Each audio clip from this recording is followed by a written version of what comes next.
as they move south. The sheer scope of the disaster is daunting. More than 86,000 people have registered for FEMA assistance. Secretary of Homeland Security Jay Johnson says the federal government will be here to help in the recovery, but he's having to field questions about why President Obama hasn't spoken about the disaster or planned a visit. As I say, the president can't be everywhere. I know he has a very busy schedule this fall and in the coming days. He is closely monitoring the situation. The immediate challenge is housing. Joan Phipps is among the homeless. Her rental house near Ponchatoula was underwater. Her furniture and all her belongings are in a soaked pile on the driveway. We couldn't save anything. From a paper plate, she eats barbecue and jambalaya distributed by a local church. Phipps says she's taking it one day at a time. We're at Louisiana. We'll rebuild. We'll get it back together. But even for a state accustomed to natural disasters, this flood is like nothing they've ever seen before. Debbie Elliott, NPR News, Baton Rouge. The news and gossip website Gawker.com is shutting down. After an auction forced by its bankruptcy filing, Gawker Media's family of websites, including Jezebel and Deadspin, has found a new home at Univision Communications. But the flagship website will not continue. Now, this all stems from a lawsuit filed by the former professional wrestler Hulk Hogan. NPR's David Folkenflik has covered Gawker for years. He joins us now from New York. And David, how did we get to this point?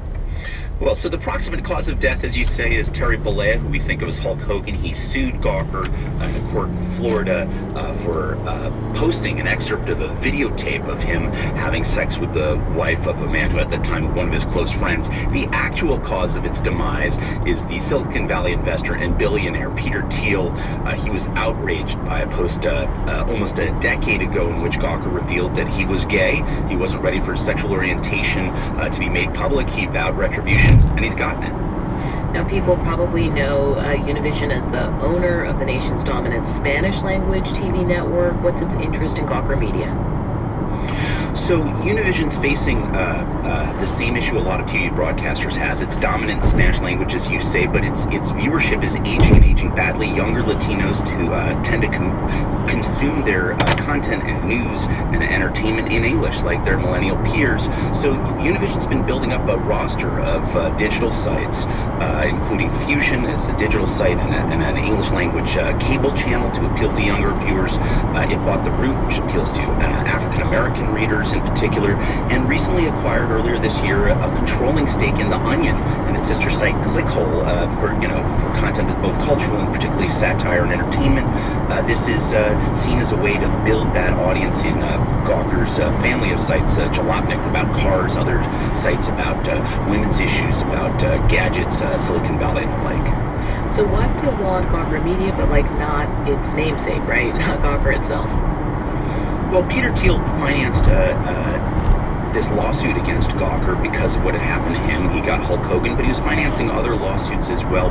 And he was making the case publicly that seemed to attach to Gawker, and that is that not only was it a fearless site, but it was a vicious one, and that the brand had become toxic for advertisers afraid of Thiel's continued retribution, but also of the lingering taint that attached to the Gawker name. Gawker.com is shutting down. Its founder, Nick Denton, is not going to be a part of its next chapter. What kind of legacy does he leave?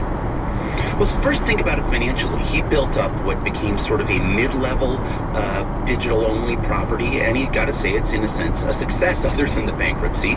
He was able to make millions of dollars a year off it. They built up tens of millions of unique visitors every month to Gawker, and also over 100 million a month to its family of properties. And to meet success in that mid-level area is an important thing. What it was built on was his insight, particularly for Gawker.com, and the idea that the most interesting conversations that journalists tended to have would be between the journalists over a drink and not what they put in print or on the air or online.